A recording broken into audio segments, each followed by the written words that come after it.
Assalamualaikum warahmatullahi wabarakatuh. Bismillah walhamdulillah. Wassalatu wassalamu ala rasulillah wa ala alihi wa sahbihi wa mawalah. Amma ba'du. Ya ayyuhal hadirun, usikum manasbi taqwallahi wa ta'atihi la'allakum tuflihun. Rabbi shrah li sadri, amin, wa yassir li amri, wahlul 'uqdatam min lisani yafqahu qawli. Allahumma rizqna fahman nabiyyin wa hifdzal mursalin wa ilhamal malaikatil muqarrabin. Allahumma inna nas'aluka ilman nafi'a wa amalan mutaqabbala wa rizqan halalan thayyiban katsiran mubarakan fihi walhamdulillahirabbil alamin. Yang terhormat dan yang sama-sama kita hormati Al-Qinatullah Al-Ustaz Budin, Ustaz Anam Zainal Abidin, Ustaz Haji Pitoyang, dan para tokoh serta sepuh. Kita doakan mudah-mudahan semuanya dipanjangkan umur dalam keadaan sehat dan batin, sehingga bisa istiqomah membimbing kita di jalan Allah Subhanahu wa taala. Kepada para bapak wal hadirin jamaah majelis taklim, yang mudah-mudahan kita semua selalu dimuliakan dan diberikan taufik serta hidayah dan petunjuk oleh Allah Subhanahu wa taala. Mudah-mudahan kumpulan kita dirahmati dan diberkati serta diridhoi oleh Allah Subhanahu wa taala, juga mendapatkan pahala besar dan lebih banyak dunia, lebih akhirat, lebih terutama pahala dan keuntungan silaturahmi. Mudah-mudahan rezeki kita dimudahkan dan dibanyakan serta diberkahikan. Dan kita sudah sama-sama sholat isya di awal waktu. Yang udah sholat mah mudah-mudahan menjadi keridhaan Allah ya. Ini yang paling utama. Dan pastinya berjamaah kalau dari awal waktu. Apalagi yang lain berjamaah sholat isya itu seperti sholat setengah malam ya. Ya anggap aja itu sholat dari maghrib sampai jam 12 nanti. Kayaknya baru orang biasa ya, Ustaz, bahkan kayaknya juga alam. Tapi jangan gara-gara gitu udah isya aja berjamaah, udah maghrib nggak sholat. Ya termasuk subuh juga. Padahal mah nanti sholat subuh justru lebih baik lagi jamaah. Nah terlebih lagi pahala dan keuntungan ngaji yang memang hukumnya sangat wajib. Makanya di dalam hadis itu faridotun, di situ bukan berarti sekedar wajib ya, sebab kalau sekedar wajib mungkin hanya faridun aja gitu atau fardun ya, sebab kalau kata bahasa nahwu mah tolabul ilminya mubtada ya, itu kan mufrad muzakkar. Masa faridotunnya muannas nggak mungkin, kudu mutawaqqo ya. Jadi di situ bukan ta tanis yang menunjukkan muannas atau perempuan, tapi taknya tak mubalaghah, artinya sangat wajib gitu aja ya. Tak itu macam-macam, ada tak karena jamak ya, ya terutama yang sering kita ketahui mah adalah yang marbutoh ya, masya Allah. Kalau yang marbutoh ya, ya yang kalau mati, kalau hidup akan dibacanya biasa gitu ya. Kalau mati kan biasanya disebutnya hak gitu ya. Ya gitu. seperti anozopatu. Kalau dipatinkan anajopa gitu. Kayak gitu. Nah, maka dari itu mari kita kembali kaji kitab yang pertama. Hadis rujukannya kitab Lubabul Hadis atau matan dari Tangkihul Qaul ya. Mungkin kalau di dunia pesantren agak aneh kitab ini.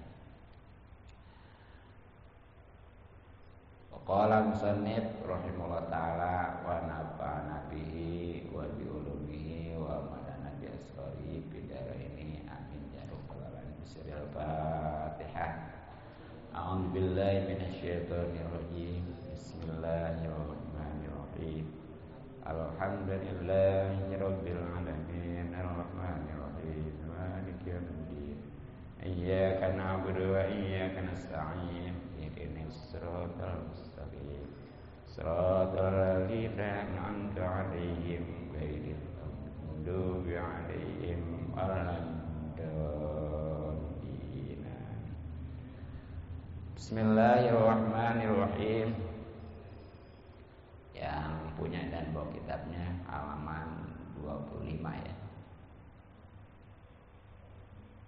Al-babu bab as-sabi'u yang ketujuh, jadi sifat biasanya. Fi fadilatis siwaki, menerangkan fadilah siwak atau menggosok gigi. Itu jadi untuk kajian hadisnya kitab Lubabul Hadis atau Matan Tangkihul Qaul, alhamdulillah sudah sampai di bab yang ketujuh. Tapi masih jauh ini, masih lama ya. Karena kan kitab ini jumlahnya 40 bab. Sedangkan setiap babnya ini ada 10 hadis ya. Jadi masih lama, masih jauh. Beres lah, yang penting mah ngaji aja ya. Mudah-mudahan sih panjang umur sampai tamat, sampai ngaji kita lain lagi gitu ya. Jadi menjelaskan di bab yang ketujuh, menjelaskan tentang fadilah. Fadilah itu keutamaan siwak.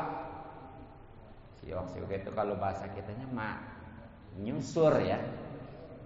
Nyusur. Iya. Tapi kudu jelas tuh ngomongnya nyusur. Sebab kalau nggak jelas bahaya itu ya. Ya, ada ceritanya itu. Ini ada ya. Iya. Ada seorang lelaki kalau mau wudu terutama ya. Kalau mau sholat mah nggak mungkin kan, ya, sebab batal gitu ya. Ya mungkin tuh dia tahunya waktu mau wudu, memang di antara kesunahannya adalah nyusur ya. Karena ngajinya ngantuk, jadi kedengaran dia mah nyusu atau setiap mau wudu nyariin istrinya. Gitu ya. Komplain istrinya. Iya, kalau ustadznya gitu. Ipan ini semenjak ngaji ini suaminya kalau mau wudu selalu wah, kata ustaz itu bukan salah saya, suami ibunya dia ngajinya ngantuk. Jadi nyusur ya. Nah, perlu diketahui yang namanya nyusur ini kan pokoknya mah oleh atau dengan apapun hasil aja ya. Yang penting mah berserat. Ya, seperti dengan laun ataupun ya dengan sorban gitu ya, atau dengan tangan baju gitu ya sini. Yang berserat pokoknya mah. Tapi jangan, nggak boleh, nggak cukup kalau berserat juga tangan, kan ada tuh tangan yang kasar itu ya. Itu mah tetap boleh. Nah, yang utamanya sih itu dengan kayu arak ya. Kayu arak itu ya suka dari Mekah tuh gitu. Ya sekarang mah di kita gak banyak ya. Ya tinggal pilih aja, paling ada yang 5.000 atau 10.000. Itu harga segitu tapi manfaatnya luar biasa ya. Nanti insya Allah di akhir bab saya akan sampaikan itu berapa keutamaannya, hikmahnya di balik susur itu ya. Nah, adapun sunnah hukumnya, sunnah. Nah, ini kan udah juga ada di kitab Fathul Qorib ya. Ya, sunnah ya baik itu mau wudu, mau sholat, ya, mau baca Al-Quran, gitu. Nah, terutama yang karena 3 hal nih. Satu itu karena memang berubahnya mulut tuh. Tapi kalau memang lagi puasa mulut berubah kayak nggak usah nyusur. Itu kan kalau lagi puasa itu kan kalau habis johor itu ya suka gimana, jangan kan habis johor ya. Sebelum johor juga kan lain udah aroma gitu ya. Nah, ya sebenarnya mah makruhnya mah habis johor. Kalau sebelum johor mah nggak masalah. Itu kalau hanya nyusur, tapi kalau pakai pasta ya seperti sikat gigi itu makruh karena ada rasa gitu. Jadi kalau lagi puasa mah justru walaupun bau juga udah biarin aja. Justru itu kan di dalam hadis itu lebih baik di sisi Allah daripada minyak misik ya. Tapi jangan mentang gitu ke setiap orang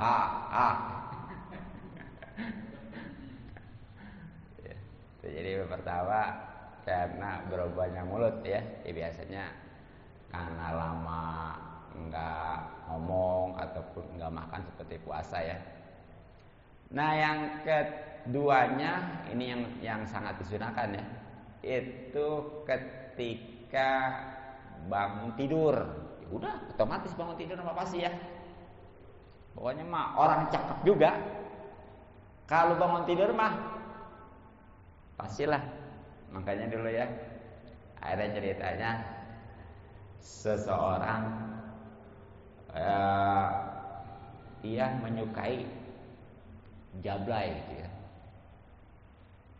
Nah, itu barang dibilangin kalau kamu mau menikahi jablay itu ya jangan sekarang, ntar lihat dulu.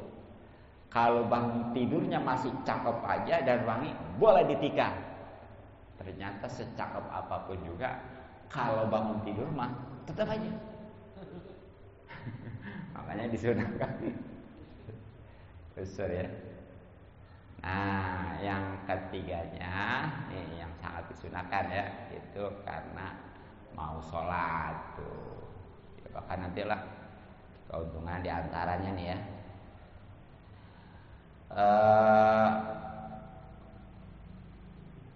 Qala telah bersabda an-nabiyyu baginda Nabi sallallahu alaihi wasallam, rakaatani 2 rakaat salat bisiwakin dengan memakai siwak, khairun itu lebih baik min sab'ina rakaatan daripada 70 rakaat bighairi siwakin tanpa memakai siwak. Coba tuh. Si A salatnya 2 rakaat tapi pakai siwak. Si B 70 rakaat tapi nggak pakai siwak. Kualitas kalau secara ini keilmuannya sama nih ya. Cuma bedanya kalau si A mah pakai siwak, kalau si B mah kagak. Nah, itu ternyata masih lebih baikan si A. Namanya juga A ya, terbaik A. Makanya jangan lewatkan. Betul. Nah, tapi di sini sampai lebih baik daripada 70 rakaat kan ya. Ini bukan berarti kalau gitu mah udah yang penting mah nyusur nggak berjamaah juga. Tetap kalau dibandingkan dengan berjamaah mah utamaan berjamaah gitu. Walaupun katanya berjamaah itu kan ada yang dilipat gandakan 25, 27 kan gitu ya. Tapi sekali lagi tetap kalau dibandingkan dengan berjamaah mah itu masih lebih baik berjamaah. Ya syukur-syukur sih ya berjamaah ya nyusur gitu ya. Iya. Gitu ya. Nah, bahkan ada sebuah riwayat dari sahabat Abi Hurairah ya.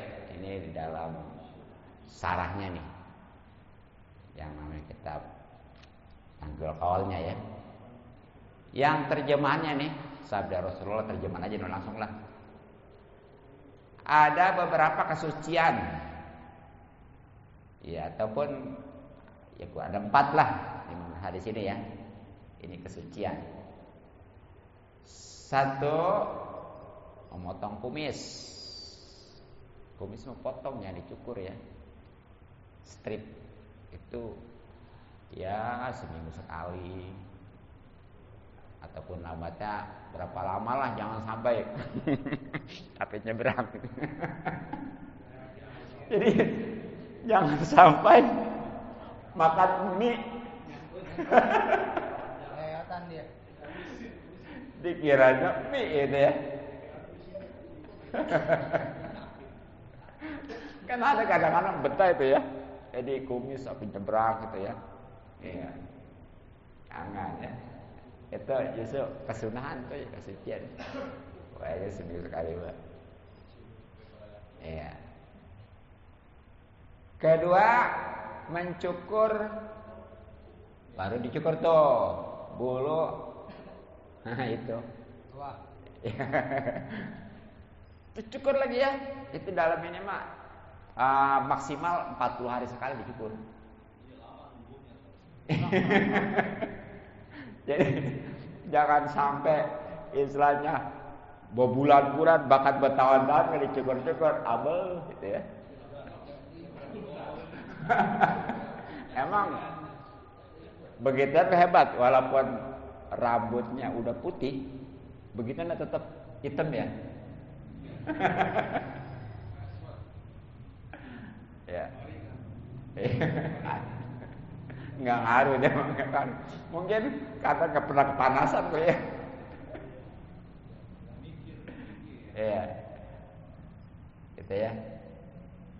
Nah, kemudian memotong kuku tuh. Memotong kuku itu ya bagusnya hari Senin, Kamis, Jumat ya. Ya itulah ada cara-caranya tuh. Itu juga enggak kurang yang namanya manfaatnya ya, keuntungannya. Nah, baru yang dimaksud di sini yaitu keempatnya bersiwak atau nyusur ya. Nah itu. Kemudian waqala, dan ya walaupun nggak ada telahnya ditambahin aja misalnya. Dan telah bersabda baginda Nabi Sallallahu Alaihi Wasallam, tasawwaku, bersiwaklah kalian, fa inna siwaka, maka sesungguhnya siwak atau nyusur, madharatun, itu membersihkan lil fami, bagi mulut, wa mardatu, dan menjadi keriduan atau mendapat keriduan li Rabbi, dari Tuhan ya Allah Subhanahu wa taala. Tuh, jadi di antara keutamaan atau keuntungan nyusur ya. Di sini awalnya baginda Rasulullah SAW memerintahkan kepada umat Yesus kita untuk nyusur ya, bersiwak. Apa sebabnya? Karena di samping sunnah ya pastinya kesehatan juga ya.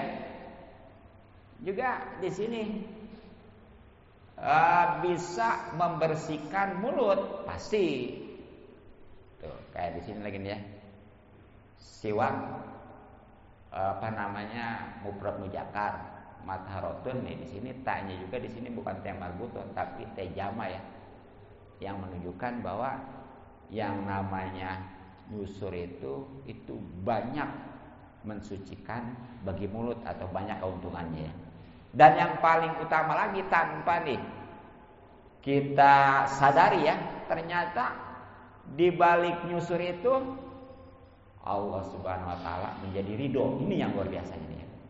Coba padahal mah perbuatan ringan ya, tapi itu bisa menjadi ridho Allah.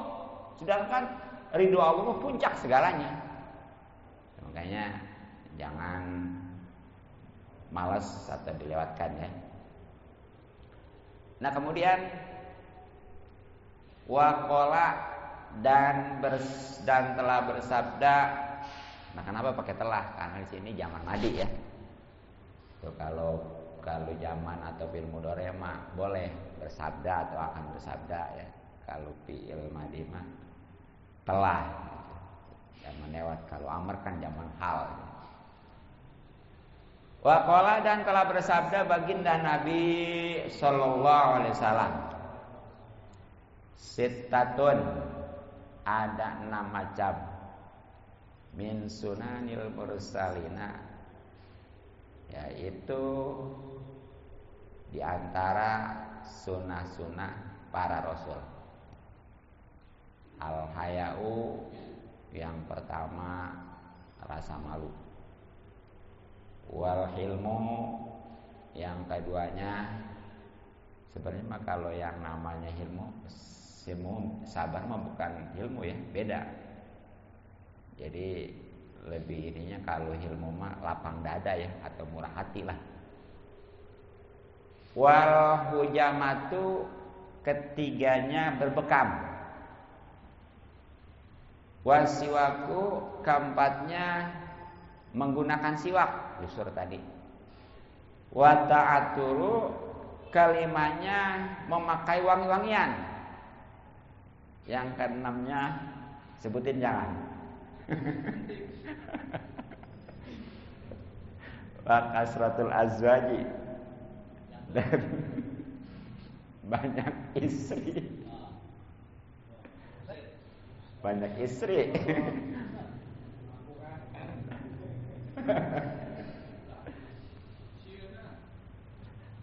Ya, sebenarnya bukan nggak mau ya, semua juga nggak munafik ya, iya.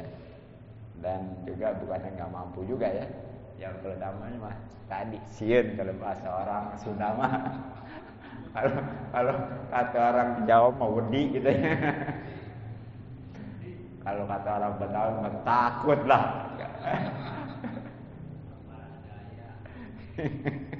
Boro-boro. Iya. Ada. Tuh ini. Ada 6 nih hal ya yang termasuk sunnah para rasul, khususnya Nabi kita Muhammad SAW. Jadi kalau kita pengen istilahnya sebagaimana di dalam surat Al Imran itu, fattabi'u yuhibbukum itu ya, maka Allah mencintai ataupun memberikan pahala, wa yaghfir lakum dzunubakum, dan mengampuni dosa-dosa, kan ikuti Rasulullah. Nah, khusus ini 6 ya. Ya, 1 malu. Nah, ini malunya maksudnya mah bukan malu-malu ucing ya. Iya, apalagi maluin. Tapi malu yang karena Allah. Artinya dia kalau nggak ibadah, walaupun nggak ada orang, malu, takut sama Allah ya. Terus ketika ibadah juga dia bukan karena pengen dipuji gitu ya. Ya pokoknya segala-galanya karena Allah. Atau sama, nggak maksiat juga dia bukan karena malu sama orang, tapi karena Allah semata. Nah yang keduanya murah hati. Ya, murah hati itu pokoknya mah jadi mudah memaafkan lah gitu ya. Itu emang sulit memang, apalagi kalau memang lagi emosi banget gitu ya. Ya tapi ternyata tuh luar biasa, sebagaimana kemarin di materi khutbah Ustaz Nurdin kan itu ya membahas itu ya, itu udah tingkatan tasawuf sebenarnya. Kalau udah bisa nggak maafin orang yang zalim, orang yang aniaya itu ya, memberikan kepada orang yang pelit, terus dia memaafkan orang yang zalim, kemudian juga dia memberi kepada apa namanya, apa lagi? Iya, itu ya. Jadi satu memaafkan kepada orang yang bersalah yang zalim, keduanya dia memberi kepada orang yang pelit, dan yang ketiganya dia menghubungi orang yang memutuskan gitu ya. Itu. Jadi lapang. Enak sih sebenarnya hidup kalau lapang hati gitu ya. Insya Allah sehat. Itu yang mantap orang-orang penyakitan itu apakah itu paru dan kesananya ya. Itu sebenarnya dari hati. Karena dia ini kurang lapang gitu ya. Dan kurang lapang ini memang karena kurang tauhidnya, kurang iman. Orang kalau udah tauhidnya matang, insya Allah hatinya lapang. Ya, terutama nih ya, dalam menghadapi hidup bagaimana juga, dia kembalikan segalanya udah Allah yang ngatur gitu. Mau bagaimana gitu, pusing-pusing amat ya. Pokoknya kita mau siapapun kita, dimanapun kita, berusaha untuk jadi orang sebagaimana yang Allah katakan. Inna akramakum innallaha atqakum ya. Yang penting yang paling bertakwa gitu aja. Jadi yang namanya yang paling mulia itu bukan orang yang paling pintar, bukan ustadz, kiai. Enggak jamin. Pedagang juga, karyawan juga, siapapun juga bisa, yang penting mah atqakum masing-masing bidangnya gitu aja. Nah, kemudian yang ketiganya ya adalah nyanduk. Nyanduk lagi, ntar salah dengar nyandung.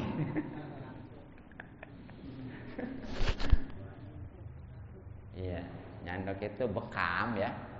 Ya maksudnya bekam ya, seperti kan ada dua ya, ada melalui canduk patik, ada canduk bekam. Kalau canduk patik biasanya pakai pisau gitu, tek gini, di mana yang ada kotoran gitu ya. Nah ada yang canduk bekam itu yang disedot itu ya, itu bagus, emang mengeluarkan darah-darah kotor itu ya, sehat.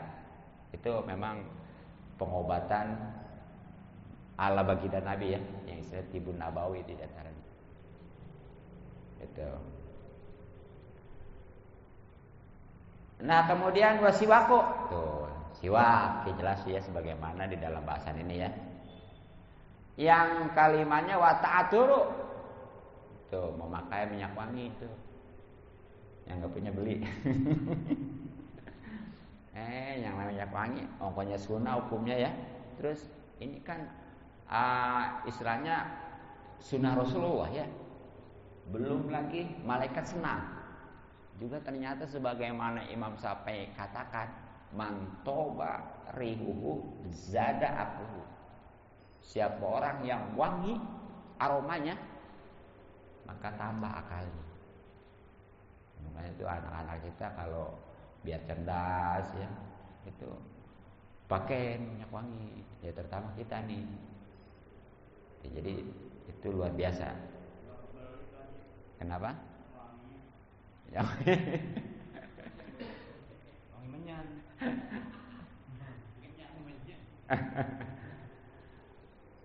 Dan yang terakhir nih menurut hadis ini sebagai sunnah para rasul ini nih ya, yang kebanyakan pengen tapi nggak berani, adalah memperbanyak istri. Ya tentunya ada batasannya ya dalam Islam itu. Ya, nggak boleh lebih daripada 4 ya. Kalau yang lebih dari 4 dulu oper, nggak boleh dalam syariat Rasulullah mah ya. Gitu. Kan di Al-Qur'an juga ada ya. Allah berfirman, "A'udzubillahi minasyaitonirrajim, fankihu," maka nikahilah. Ma toba, ma ini perempuan. Toba yang bagus. Minanisa tuh itu kalau dalam bahasa Arab bayan nih ini. Bayan dari emak tadi. Maksudnya itu adalah perempuan yang bagus. Berapa? Masna dulu. Pertama masa, bukan wahid ya, bukan satu. Masna, 2. Kalau masih mampu, 3. Selasa. Masih mampu juga, baru 4. Nah itu kalau memang bisa adil ya, bukan sekedar mampu, keadilannya.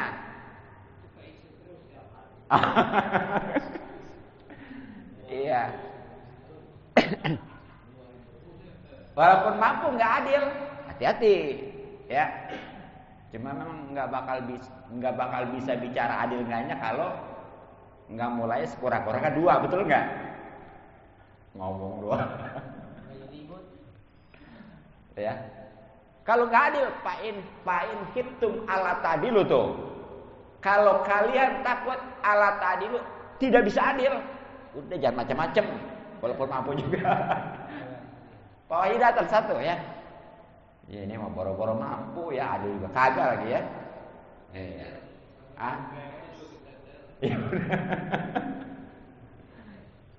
Tuh ya. Emang nih adil ini ya bukan hanya sekedar dia hanya keuangan. Ya, dalam istilahnya gilir juga kan di dalam syariat mah diatur. Iya, kalau bininya 4, istrinya 4. Kalau siring 2 malam umpamanya ya, kalau semalam kan takut terlalu singkat gitu ya.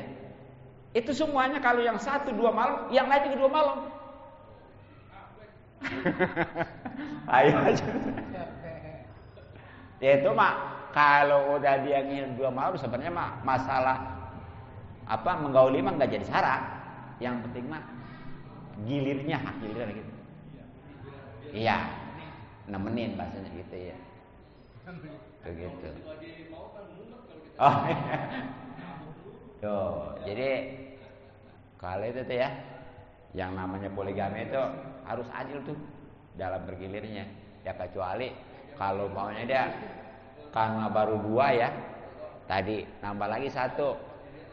Kayaknya nih baru.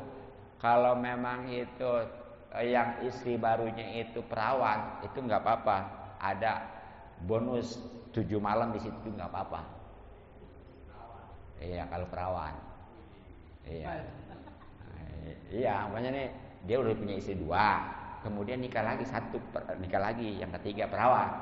Di situ mah dia walaupun 3 sampai 7 hari nggak apa-apa.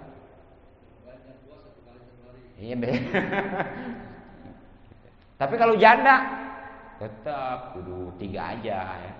Nah, baru kalau udah pertamanya itu 7 kalau perawan mah, kalau janda sama 3, kesononya sama lagi aja gitu. Kalau 2 malam, hayu aja muter aja gitu. Di rolling kalau kata Mas.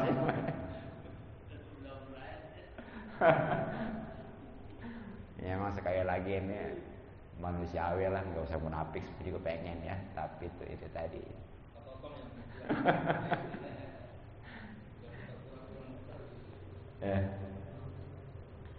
Nah itulah mungkin cukup dulu ya kajian hadis, baru 3 hadis tuh, semuanya ada 10 hadis ya. Ini satu bab aja dalam satu kajian belum beres karena memang harus ada 2 pan istilahnya ya. Dalam setiap kajian itu ada pan hadis dan pan fikih sebagai alat ibadah kita kepada Allah Subhanahu wa taala. Sekali lagi mudah-mudahan untuk kajian hadisnya manfaat ya. Wallahu a'lam bishawab. Hadirin rahimakumullah.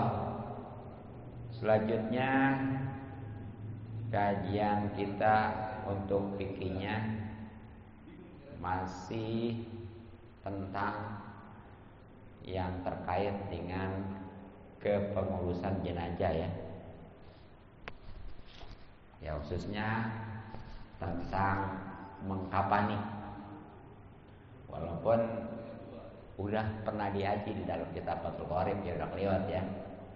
Tapi supaya tambah lagi, di sini saya ambil referensi atau rujukan kitab Riyadhul Bariyah ya. Bismillahirrahmanirrahim. Was sunnatu, dan sunnah ayu doa untuk diletakkan ala manafizil maiti, atas bolongan-bolongan mayit, wa adoi sujudihi, dan anggota-anggota sujudnya, qatnun kapas. Jadi sunnah nih ketika mengkapan itu ya untuk ditempelin, diletakkan baik pada anggota-anggota bolongan mayit nih, apa aja tuh? Mata, terus hidung ya. Sebenarnya mulut juga nih. Tapi mulut juga ya. Kuping. Pokoknya yang bolong-bolong aja. Juga anggota sujud. Tuh, berarti kening, jidat ya. Ya, kemudian ya ini nih ya, dengkul ya. Kemudian kaki, yang kedua tangan gitu ya. Tapi enggak kedua tangan, enggak ya. Nah, itu sebenarnya sunat tuh ditaruhin kapas lah bahasanya gitu ya. Itu sunah sekali lagi. Jadi kalau kemarin saya ada pertanyaan, apa tuh hukumnya memberikan kapas pada anggota-anggota yang bolong gitu dan anggota sujudnya? Nah itu jawabannya sekarang itu sunah. Kemudian wa ayyurasha, dan disiramin ya. Ya. Ala jasadihi, atas jasadnya, wa ala kulit tobaqotin, dan atas tiap-tiap lapisan, min tobaqotil kabni, daripada lapisan-lapisan kapan, wa alal khoti, dan atas kapasnya itu kunutun, semacam minyak wangi. Jadi itu sunnah lagi nih untuk istilahnya mah menaburkan minyak wangi lah, baik pada jasadnya tuh ya. Pertamanya tuh sebelum dibungkus ditaburin, disemprot lah kalau bahasanya mah ya, dikepretin. Ya tapi sekarang main apa kesukaan aja gitu ya. Kalau di ini cepet habis. Tapi kebanyakan dituang begitu aja ya. Ya sebenarnya mah dikepretin itu kayak semacam dispray itu. Ya, badannya itu kan biasanya kalau minyak buat mayat apa tuh? Melati ya. Ya khas itu, ciri khas. Nah, iya, melati. Karena memang dia mah aromanya keras. Ya, maksudnya mah supaya menetralisir daripada itu mayat itu. Jadi itu sebelum dibungkus ya, di kepretin ataupun dispray minyak wangi itu jasad mayat. Nah kemudian pada setiap lapisan juga sama tuh. Ya, jadi kalau umpamanya kemarin 3 lapis ya, itu setiap lapisnya disemprot juga, diapretin dengan minyak wangi. Jadi bukannya hanya yang terjadi dulu, iya, yang terakhir dan yang ketiga aja gitu ya. Ya bahkan wa alal qotinya itu tadi, apa namanya, kapasnya juga itu tadi tuh ya, ditaruhin minyak wangi juga, dikepretin juga. Iya. Ya pokoknya mah serba wangi dah. Gitu ya. Kalau ngiri gitu mah tuh yang mati aja gitu, serba wangi yang hidup.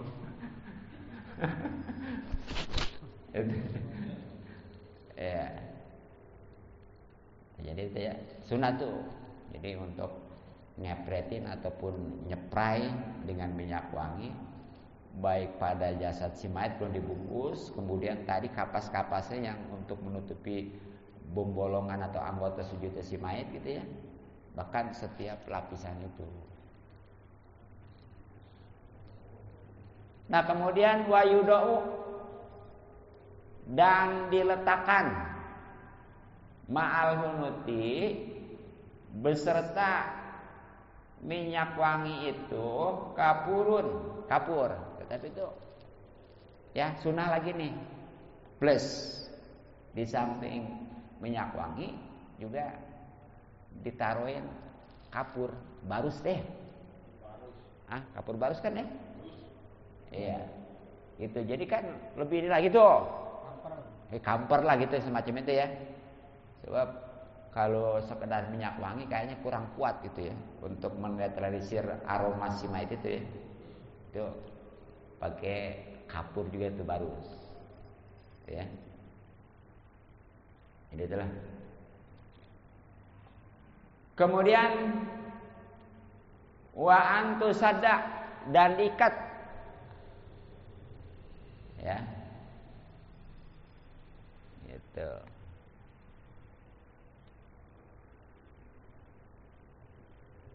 Al yahu pantatnya bihir kotin dengan semacam ya lemek lah, macam inian lawon ya, sobekan ya, gitu ya. Itu jadi sunnah lagi tuh, yang namanya apa pantatnya tuh ya diikat. Ya sebenarnya bukan di pantatannya yang suka diikat itu ya, di sini nih apa di dada ya, terutama di atas pocongnya ya, kan dari atas di pocongnya di dadanya ya, perut tuh ya, tuh sama di kakinya biasanya kan gitu ya. Itu sunnah tuh gitu. Seadanya enggak juga enggak masalah, itu enggak wajib tuh ya. Aja gitu. Nah tapi ya bahkan nih wa yusadal kapni itu. Jadi tadi mah tuh secara khusus, jadi rupanya tuh kalau yang namanya pantat mah itu sebelumnya dibungkus tuh diikat dulu tuh pantatnya mah. Nah baru setelah itu wa yusadda tuh ya, baru dan diikat al kapnu kapannya tuh baru ya, kapannya tuh tadi yang dari pocongnya, dadanya, kemudian kakinya ya, pinggang tuh. Jadi tuh pantat mah lain lagi tuh, sebelumnya diikat tuh mah tuh, sebelum dibungkus lah bahasanya gitu ya. Jadi ditaruhin dibunginin sama lemek gitu tuh. Jadi di samping kapannya gitu ya. Nah tapi nih waktu hilu ya, waktu halu atau waktu halu ya, dan dilepas asyadadu ikatan-ikatan tersebut anhu dari mayat fil qabri, dikubur. Tapi kalau udah nyampe dikubur mah nanti ya, udah mau dikubur itu lepas, jangan diikat aja. Sebab bentar kalau diikat bentar nggak ada yang ngebukain. Iya. Dipotong gitu aja. Iya ya nggak dibuka ya, sunnah sih. Kenapa? Nggak dibuka, iya sunnah. Jadi sebenarnya jadi ikatnya sunnah, nggak bukanya di sunnah gitu, hukumnya gitu ya. Ya cuma kan secara logikanya kalau orang diikat aja nggak dibuka gitu ya, ntar bagaimana gitu ya. Dia. Tapi itu yang biasa ada istilahnya pocong-pocong itu gimana tuh? Masih diikat. Iya gitu ya. Nah, itulah ya tentang yang masih terkait mengkafani mayit ya kemarin ya. Jadi yang kali ini awal-awal mayit itu yang wajib-wajibnya, yang baru sama tuh itu sunah-sunahnya. Jadi kesimpulannya ya, satu sunah nih yang berhubungan atau terkait dengan kapan itu, setiap bolongan ataupun anggota sujud si mayit itu kudu ditaruh kapas gitu ya lah. Nah kemudian jasadnya nih sebelum dibungkus itu dikepretin minyak wangi tuh. Juga kapasnya juga tadi tuh taruhin minyak wangi ya, kepretin ya, terutama kapannya itu setiap lapis. Kalau kapannya 3 lapis Itu berarti pokoknya mah setiap ngapain sekali kepret ya. Ntar yang kedua lapis kepret lagi. Nah, yang ketiga ya. Iya, gitu aja. Iya. Ya sebenarnya enggak juga enggak apa-apa, ini kan sunnah dasar ya. Ya terus ya. Tapi bagusnya itu tadi dicampur dengan barus ya, di samping minyak wangi juga pakai kapur. Nah, kemudian sebelum dibungkus tuh bagian pantatnya ini ya itu diikatlah dengan semacam celana lah gitu ya, benar ya, gitu ya. Nah terus baru terakhirnya nanti kapannya tuh ikat tuh dari mulai kepala ya, kemudian dada, terus pantat, pinggang ya, sama kaki ya. Tapi kalau memang udah nyampe udah dikubur nanti buka lagi. Ini iya, ini kan kadang-kadang kalau nggak paham nggak buka juga susah itu ya di kuburannya. Makanya itu wayahnya kalau itu salah satunya rada ngerti ikut ke makam ya. Dan memang sebenarnya mah bukan aja secara keutamaan tersendiri ya, itu nanti ada lagi bahasanya tuh di antara harta tangga itu ketika tetangga itu meninggal itu iring, baik mau disolatinnya ataupun terutama mau ke makamnya itu bagus. Tapi kalau di daerah perumahan alhamdulillah sih kompak ya, gitu ya. Ya kecuali kalau dikuburnya jauh kali ya, umpamanya di Jawa waktu itu mana ya. Ya kalau di radar masya Allah itu usahakan banyak lah hari itu mah ya, kalau tetangga meninggal begitu jangan kemana-mana gitu. Itu hak tetangga. Nah mungkin cukup, mudah-mudahan manfaat ya. Kalau kurang jelas ntarlah kita bicarakan ya. Sekali lagi mohon maaf dan maklum. Subhanallah bihamdika asyhadu an la ilaha illa anta astaghfiruka wa atubu ilaik. Assalamualaikum warahmatullahi wabarakatuh.